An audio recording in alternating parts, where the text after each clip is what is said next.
It's been a long day without you, my friend, and I'll tell you all about it. Hello again, everyone. Welcome back. I know it's been a while since my last video, and then my last one was just before Christmas, and that was a big update there. I think it was a two-parter. This was originally going to be my Blu-ray update for basically January, February, Christmas and all that, but I decided to change that today. And as you can see behind me, I have got these to include in my Blu-ray update, but that won't be until my next video, which will be hopefully in the next week or so, when I get a chance to film it. But the reason I decided to change this round was because I had the privilege of being an exclusive group of people who got to go view an advanced screening of Fast and Furious 7 yesterday, which was Monday the 23rd. So if I do upload this, it was on Monday. Now, I was really looking forward to going to see this, and I was thrilled to be offered the ticket to go. Been a big fan of the series a long time, and trust me, before anyone gets worried, I am not going to give any spoilers away. I do not want to ruin the film for anyone who's obviously looking forward to seeing it. So I will literally just talk about the fact what I enjoyed about the film and a little mini review of it.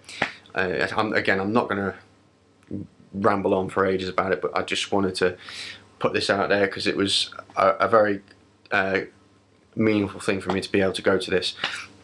So anyway, I was invited to the BFI IMAX Theatre in Waterloo and got the chance to view this film 2 weeks before anyone else in the UK. I went with a couple of friends who obviously are also very big fans of the series. I'm a massive fan of the series. I think the worst one for me is Tokyo Drift. I'm not the biggest fan of that, but I enjoy all the others. And let's face facts, these are not going to be, you know, Oscar-winning films. They are literally just there for popcorn fun, bit of adrenaline, bit of action, which everyone or most people can enjoy. You know, you go in there just to have fun, you will have fun. So anyway, let's start off with the cast. The cast are excellent as always. Some new additions.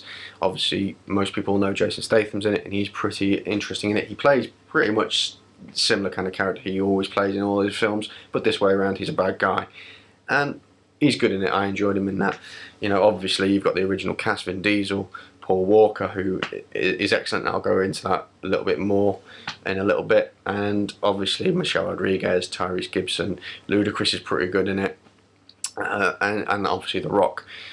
You know, it is a film for action junkies. You know, people who are in love with these films, who love the action. And you know, there was a lot to enjoy for people who are just going to watch the film for the action. I mean, yes, it is a little bit far-fetched with some of those set pieces and the stunts, and there was a little bit of CGI in there, which I thought was a little bit unrealistic. But you know, there's no way you could have filmed it. Absolutely no way you could have filmed that kind of scene and got away with it perfectly. So yeah, they had to film a bit of CGI, but it was good. Anyway, it's unbelievable, but you can't go into these films expecting it to be believable. Let's face facts.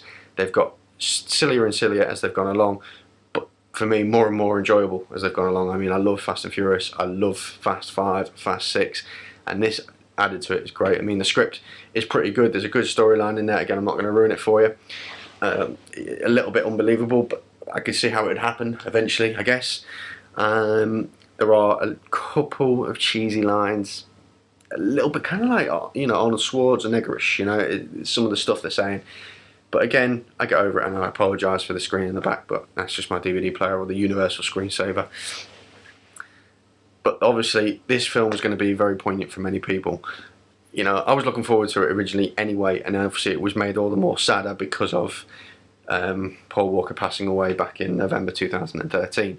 Now, I know obviously people have got a lot of their own opinions of it, and you know, I'm not here to put my opinions forth about what I think of it. I just think it's very sad that he obviously, you know, lost his life. But that's where the film gets very serious for me, and it was hard watching it at some stages, because you knew that some of those scenes were filmed by his brothers, and just as equally hard for obviously his brothers and his cast. A fair play to his brothers and the cast for finishing this film off, because obviously when he passed away they were unsure about what was going to happen, and I'm glad they did. I'm glad they finished this film off, because it is a very fitting tribute.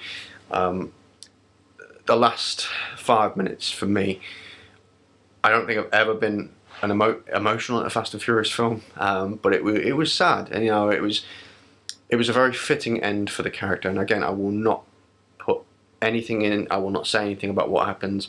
I just want people to know that I was unsure what they would do with it, and the way they dealt with it was very nice, and it was a lovely tribute to his character in the whole series. So the film ended on a high, but also very sad as well. And if they do decide to make any more sequels, I think I will look forward to them. I will look forward to seeing them. But there definitely will be something missing from the fact that Paul Walker isn't part of that franchise anymore. But all I can honestly say is I thoroughly enjoyed it, and I was so privileged to be a part of the audience to see that film, because when that final tribute ended, normally in these kind of things I know that people cheer and all that, but it was just a nice 10-second clap of respect for obviously for the actor, for the cast, and it really was.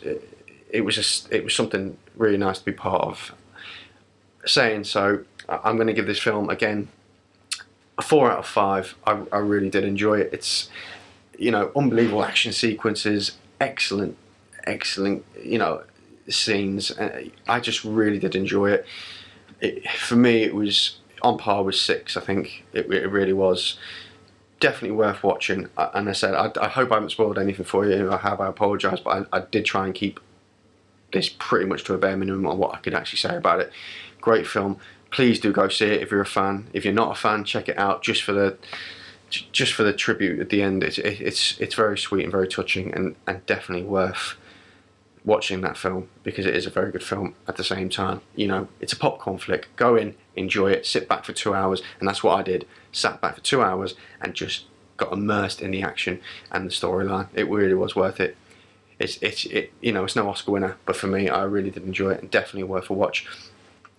Thank you again, you guys, for checking this video out. I hope you enjoyed. Please like and subscribe, and I will be back very soon with my Blu-ray update and my final words. I know loads of people have done tributes when he passed away, but I wanted to see the film before I did do my tribute. I would just like to say as my final words, rest in peace. When I see